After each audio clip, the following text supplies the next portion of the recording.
Hay preguntas muy interesantes en redes sociales para ti, sobre todo Twitter y Facebook.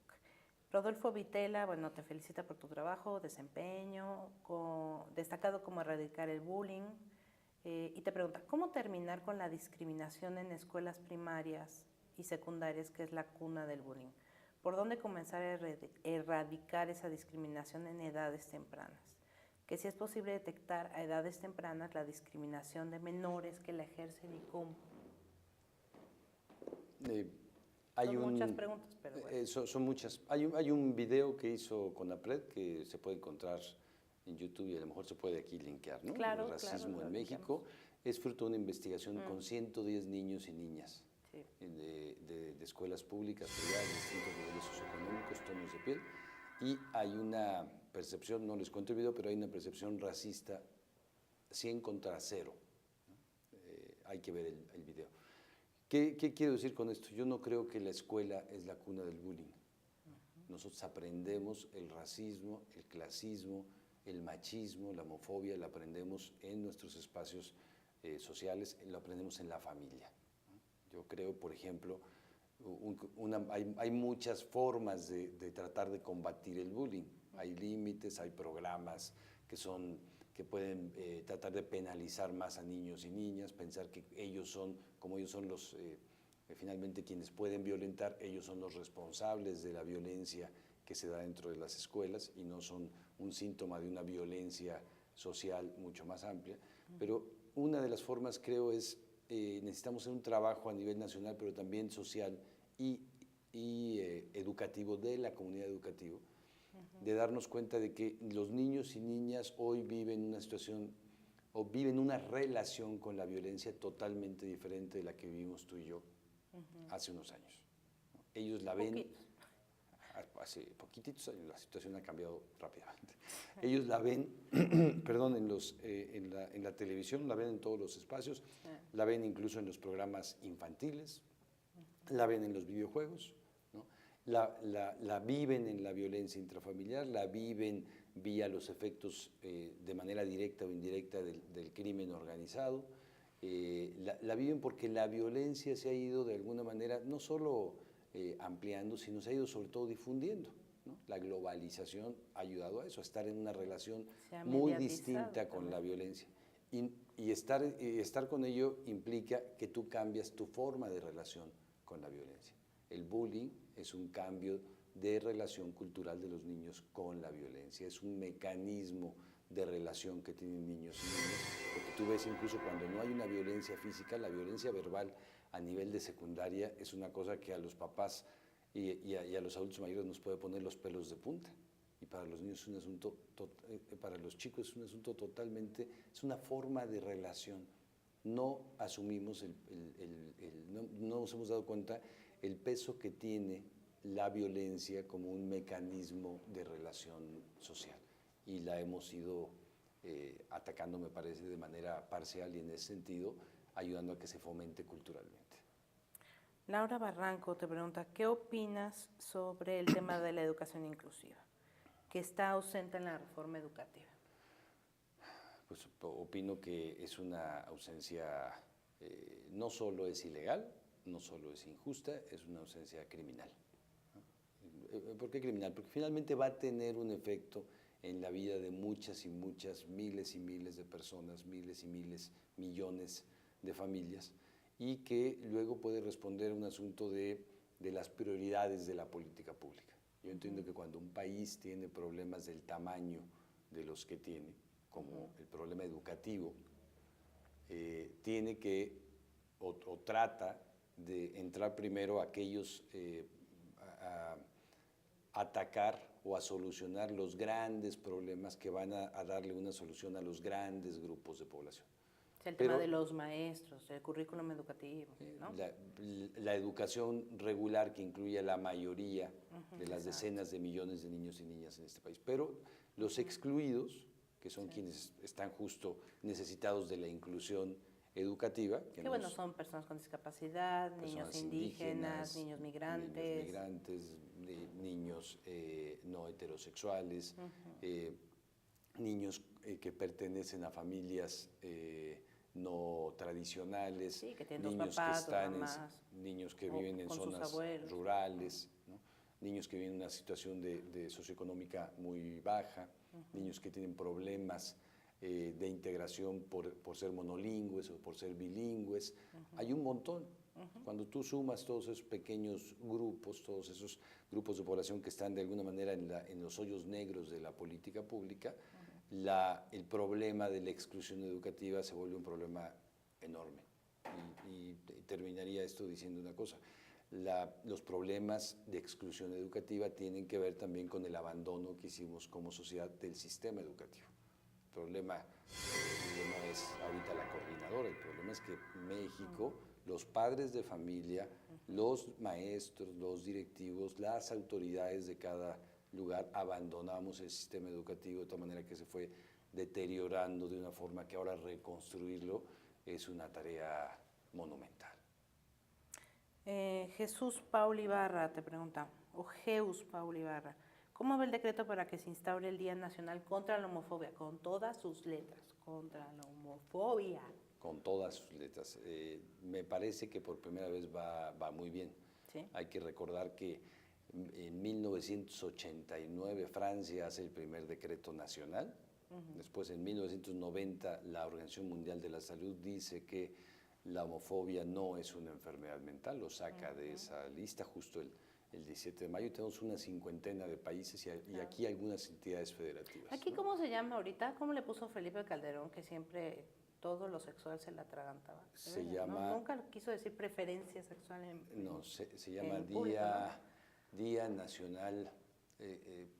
perdón, como no me gusta nada, ni me lo he aprendido. Día Nacional por el respeto y la tolerancia a las preferencias. Preferencias. Que puede ser cualquier cosa. ¿no? Ahora, afortunadamente, también eso que al Congreso se le atragantó en el 2001, al no prohibir la discriminación por preferencias sexuales. Que ahí está en el artículo primero. Ahora ya lo dijo el Congreso en el 2011.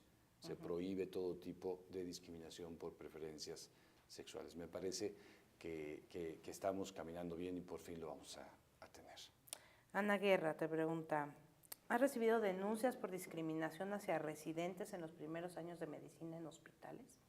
No he recibido denuncias por ese motivo. Hemos sabido de casos en donde hay más bien una serie de situaciones muy complejas, muy complejas que viven estos jóvenes que están haciendo residencia en los jornadas hospitales. Inhumanas, ¿no? O sea,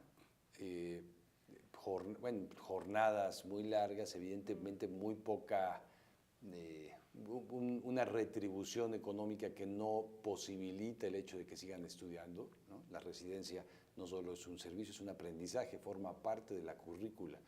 Y además están poniendo la responsabilidad de las vidas humanas en sus manos. Entonces creo que lo que sí hemos sabido es de situaciones donde no corresponde la responsabilidad y el trabajo, y a lo que se tienen que enfrentar, por ejemplo, una doctora que esté en una zona rural o indígena, hasta en términos de seguridad, en términos de contar con material, en términos de tener una ambulancia que más allá del signo de la Cruz Roja afuera tenga algo dentro de la ambulancia. Eso sí creo que es una parte que, aunque no se acusa como tal como una discriminación, sí supone una distinción desventajosa para estos profesionales de la salud.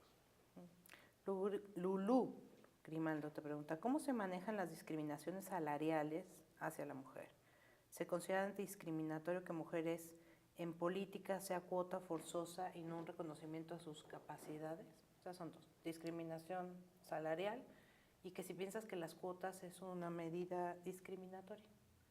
Empiezo por las cuotas, ¿no? Las cuotas, evidentemente en toda la teoría y en la legislación nacional e internacional contra la discriminación y en favor de la igualdad, son una medida necesaria, porque la desventaja que han vivido ciertos grupos de población es tal que sin una ventaja adicional que le das al grupo que está en la desventaja, es imposible que se achate la desigualdad.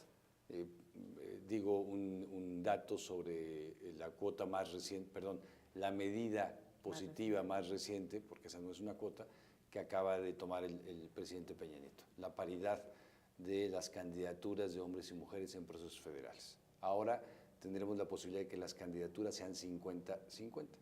Sin cuota, el estado de Chiapas hoy tiene 99% de hombres en presidencias municipales, 1% de mujeres, ¿no? Sin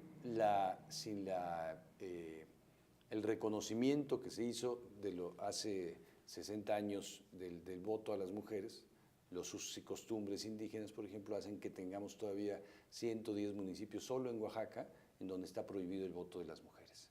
Es decir, las medidas positivas y las acciones afirmativas, si nos atuviéramos a la velocidad que marca solamente el reconocimiento de la meritocracia, eso puede ser muy bueno en un régimen que ya instauró la igualdad, pero un régimen que se sostiene, en este caso, por el machismo, es muy complicado. Y eso aplica también para la brecha salarial. Ahí creo que tenemos que hacer, y tenemos ahora un diálogo, un acuerdo de trabajo conjuntamente entre INMujeres, la Secretaría del Trabajo, CONAPRED, para ver cómo vamos a incidir contra la discriminación de género en el sector laboral, que sí es muy impresionante, muy impresionante. Y finalmente, Víctor Cordero te pregunta tu opinión sobre el caso de Ricardo Adair. CONAPRED acaba de sacar un comunicado, sacó un comunicado diciendo que es absolutamente insuficiente la resolución de la Corte al respecto. Sí. ¿Por dónde empezamos el caso de Ricardo Adair? Sí, lo es. Mira, voy a tratar de graficar primero una cuestión. La Corte ha dicho de distintas formas, a partir de la reforma constitucional del 2011, que esta reforma en derechos humanos supone una redefinición, una reestructura completa del marco jurídico nacional. En este caso, en particular, lo que hace es decir, Ricardo Adair tiene derecho a que su proceso de interdicción sea revisado. A ver, yo creo que tenemos que explicar aquí un poco, porque creo que damos por hecho que todo el mundo sabe quién es Ricardo Adair y que estaba luchando. Ricardo Adair es un joven con síndrome de Asperger, un adulto con síndrome de Asperger y discapacidad intelectual, cuyos padres lo interdictaron, es decir, lo declararon incapaz de tomar sus propias decisiones. El juez. Bueno, el juez. Ellos hicieron el proceso, claro. Ellos hicieron el proceso, pero lo apeló, llegó hasta la Suprema Corte de Justicia, quien decidió, en pocas palabras, que sí tiene derechos, pero los va a decidir un juez, ¿no? En pocas palabras, sí. Yo digo que la Corte lo que dijo es, Ricardo, te abrimos una puerta para que puedas seguir luchando por tus derechos, no te lo vamos a negar. Pero la Corte decidió no modificar nada del sistema legal y del sistema jurídico y del sistema de políticas públicas que sostiene la posibilidad de que les sean negados los derechos a las personas con discapacidad. ¿Qué quiero decir con eso? El juicio de interdicción lo que hace es que te elimina la posibilidad de tomar tus decisiones legales, cualquier tipo de decisión. Votar, dónde vivir, hasta abrir una cuenta de banco, defender. Casarte, heredar, vender, comprar, etc. Y eso se toma, el juez te declara interdicto porque tú eres incapaz. 26 códigos civiles del país hoy todavía dicen la discapacidad es una homologación a idiotez, imbecilidad, estupidez. 26. Es decir, y la Convención de los Derechos de las Personas con Discapacidad de Naciones Unidas, que hoy tiene rango constitucional en México. Y que propuso México al mundo, por cierto. Por Rincón Gallardo. Tuvo como discusión central el artículo de la capacidad jurídica, el artículo 12. Del poder decidir sobre tu vida. Del poder decidir. Entonces, la Convención logró decir dos cosas importantísimas. Todas las personas con discapacidad, y ahí no hace ningún tipo de distinción, tienen derecho a tener capacidad jurídica, pero también a tener capacidad jurídica. A decidir sobre su vida, pues. No. Y a poder ejercer esa capacidad jurídica, okay, que es a tomar las decisiones, porque en realidad el juicio de interdicción no te quita tu derecho a la capacidad jurídica, te quita la posibilidad del ejercicio, ¿no? Se distingue entre el goce y el ejercicio. Pero una segunda cosa que dice la Convención es el Estado tiene que establecer los mecanismos para que las personas que necesiten apoyo en la toma de decisiones puedan hacerlo. Y ahí tenemos no una enorme cantidad, pero una muy buena veintena de ejemplos en otros países, en donde el sistema judicial se ha reformado de tal manera que le permite, cuando hay un juicio de este tipo, le permite a la persona tener la posibilidad de que el Estado determine cómo le va a ayudar a tomar sus propias decisiones. O sea, ayudarle, no tomarlas por él. Ni decidir, como lo dice ahora la Corte, qué derechos sí puede ejercer y cuáles no puede ejercer, qué decisiones sí puede tomar y cuáles no puede tomar, ¿no? Sino establecer un sistema de apoyo de decisiones. Eso que hubiera implicado, es insuficiente porque si la Corte hubiera declarado que es anticonstitucional el juicio de interdicción, se hubiera obligado a sí mismo el Poder Judicial a establecer un sistema de toma de decisiones con ¿El Poder apoyo. Judicial o a decirle al legislativo, hey, legisla? No, ese es el sistema, el Poder Judicial se hubiera obligado a eso. Hubiera obligado al Poder Legislativo, O sea, diputados, senadores, de la Asamblea federal y a todos los estatales a modificar los códigos civiles, porque el juicio de interdicción, que está puesto en todos los códigos civiles, hubiera quedado sin efectos, inconstitucional. Hubieran tenido que legislar de una manera de que la persona pueda ejercer los derechos. Y hubiera obligado al Poder Ejecutivo a establecer un sistema de asistencia eficaz, del cual carece este país, ¿no? ¿Y de todo eso nos perdimos? De todo eso, yo creo que tiene un efecto negativo sobre todo eso, esta decisión de la Corte. Yo espero que no sea un efecto definitivo, evidentemente la sentencia sobre este amparo sí, pero de cualquier manera la Convención sigue diciendo eso. Y hay una última cosa que me parece que es de alguna manera una contradicción. Cuando México ratificó esto, le puso una reserva, una declaración interpretativa a ese artículo, justo con esta perspectiva.